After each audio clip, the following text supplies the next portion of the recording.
Marcus Garvey wanted to return African Americans to Africa to create a vibrant black nation, empowered through economic independence. Although some of his goals were controversial, his crusade would inspire leaders from Malcolm X to Martin Luther King and Nelson Mandela.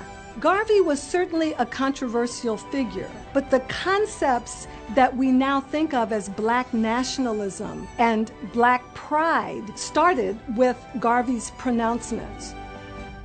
Marcus Mosiah Garvey was born in St. Ann's Bay, Jamaica, on August 17, 1887. Beginning as a printer's apprentice at 14, Garvey became a union organizer and later worked various jobs across Central America. Marcus Garvey found wherever he went, black people of African heritage in particular were always on the lower stratification end of society. This had a profound impact on him. Particularly, his concern was for the uplift of African people globally. In 1912, Garvey sailed to London, England, and took night courses at Birkbeck College. After working for a Pan-African newspaper, Garvey returned to Jamaica in 1914 and formed the United Negro Improvement Association, or UNIA. The UNIA was about black self-determination. It was about galvanizing the ideas of black repatriation to the motherland, the continent of Africa.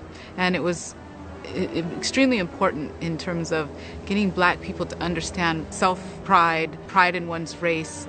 Inspired by Booker T. Washington to raise funds and start his own school, Garvey came to the United States in 1916 and in 1918 began publishing the Negro World newspaper. Garvey was extremely outspoken. He was, some people would say, almost bombastic. He wanted to take over Africa and had elected himself as president of Africa without consulting the Africans, unfortunately. Determined to achieve economic independence for African Americans, Garvey launched the Negroes Factories Association in 1919 and a shipping company called the Black Star Line, which he planned to use to transport passengers back to Africa. Garvey was a great organizer, but unfortunately not a great businessman.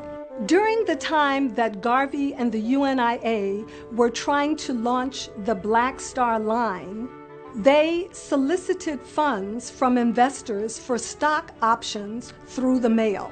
And this resulted later on in allegations of mail fraud, and Garvey was convicted and sent to prison. After serving 5 years in prison, Garvey was deported. He eventually moved to London. Garvey died in London on June 10, 1940. He was reinterred in Jamaica in 1964 and is hailed as Jamaica's first national hero and the prophet of the Rastafarian religion. Although Garvey was a flawed leader, he's someone who is really important to the history of the black radical tradition. He was probably one of the strongest voices of black nationalism in history.